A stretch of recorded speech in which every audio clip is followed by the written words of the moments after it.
ಅಲ್ಲ ನೀವು ಏನು ಯಾವ ಸಬ್ಜೆಕ್ಟ್ ತಗೊಳ್ತೀವಿ? ವಾಲ್ಮೀಕಿ ಬಗ್ಗೆ ಉತ್ತರ ಮಾತಾಡಿದ್ರೆ ಕರ್ನಾಟಕದಿಂದ ಯಾರ ಮಾತಾಡ್ಬೇಕು ಬೇಡ? ಸರಿಯಾಗಿ ಮಾತಾಡ್ಬೇಕಲ್ಲ. ಉತ್ತರ ಕನ್ನಡದ ಗೌರವ ಉಳಿಸಬೇಕು. ನೀವು ಏನೇನು ಮಾತಾಡಿ ಅವ್ರ ಗೌರವ ತೆಗೆಯುವುದಲ್ಲ. ಅವರಂತೂ ಸರ್ಕಾರದ ಕರೆಕ್ಟ್ ಆಗಿ ಮಾತಾಡಿ. ವಾಲ್ಮೀಕಿ ಸಮಾಜದ ಬಗ್ಗೆ ಮಾತಾಡಿ. ಮಾತಾಡಕೊಡ್ರಿ. ಇವತ್ತ 100ಕ್ಕೆ 100 ಪ್ಲೀಸ್ ಕೂತ್ಕೊಳ್ಳಿ. ಒಮ್ಮೆ ಆಯ್ತು, ಒಮ್ಮೆ ಕೂತ್ಕೊಳ್ಳಿ. ಈಗಲೇ ಇಲ್ಲಿದ್ದೇ ಮುಗಿಲಿಲ್ಲ, ಅಲ್ಲಿಂದ ಸ್ಟಾರ್ಟ್ ಆಗ್ಲಿಕ್ಕೆ. ಒಮ್ಮೆ ಕೂತ್ಕೊಳ್ಳಿ. ಈಗ ಒಮ್ಮೆ ಕೂತ್ಕೊಳ್ಳಿ. ವಾಲ್ಮೀಕಿ ನಿಗಮದಿಂದ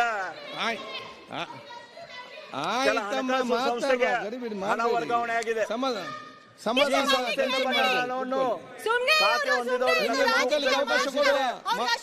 ಶೇಕಡ 10% ಕಮಿಷನ್ ಕೊಡುವ ಆಮಿಷ ಒಡ್ಡಲಾಗಿತ್ತು.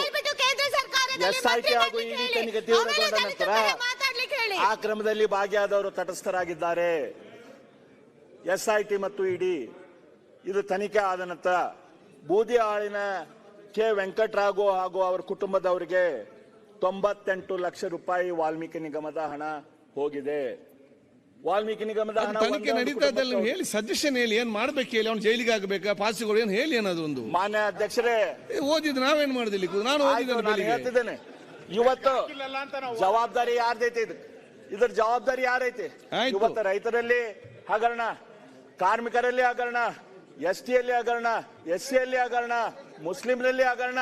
ಇದಕ್ಕೆಲ್ಲದಕ್ಕೂ ಜವಾಬ್ದಾರಿ ಇದ್ದವರು ಮುಖ್ಯಮಂತ್ರಿಗಳು. ನಡೆಸಬೇಕು.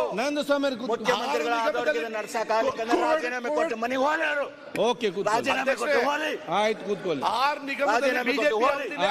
ಈ ರೀತಿ ಸುಮ್ಮನೆ ದಲಿತರ ಹೆಸರಿನಲ್ಲಿ, ಅಲ್ಪಸಂಖ್ಯಾತರ ಹೆಸರಿನಲ್ಲಿ, ಹಿಂದುಳಿದವರ ಹೆಸರಿನಲ್ಲಿ, ರೈತರ ಹೆಸರಿನಲ್ಲಿ, ಲೇಬರ್ ಕಾರ್ಮಿಕರ ಹೆಸರಿನಲ್ಲಿ ಓಡ್ತಾ ಇದ್ಕೊಂಡು ಬಂದು ಅವ್ರಿಗೆಲ್ಲ ಏನ್ ಅನ್ಯಾಯ ಆಗತೈತಿ ಅದ್ರ ಮೇಲೆ ಏನ್ ಪ್ರಿಸೈಡ್ ಮಾಡ್ತಾ ಇದಾರಲ್ಲ, ಯಾವ್ದ ನೈತಿಕ ಹಕ್ಕಿಲ್ಲ.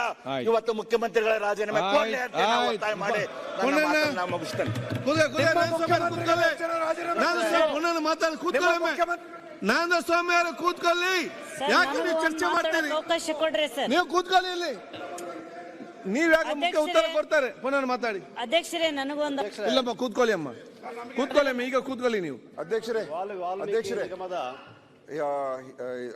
ಹೋದ ಬಾರಿ ಅಶ್ವಥ್ ನಾರಾಯಣ ಅವರು ಬಹಳಷ್ಟು ಆಕ್ಷೇಪ ಪದಗಳೆಲ್ಲ ತೆಗೆದಾಕ್ಬೇಕು. ಆಯ್ತಾಯ್ತು. ನೆಕ್ಸ್ಟ್ ಮಾನ್ಯ ಅಧ್ಯಕ್ಷರೇ, ಪುನಃ ಅವರೇ, ವಾಲ್ಮೀಕಿ ನಿಗಮದ ಸರ್ ಬಿಡಿ ಸರ್, ಒಂದು 2 ನಿಮಿಷ.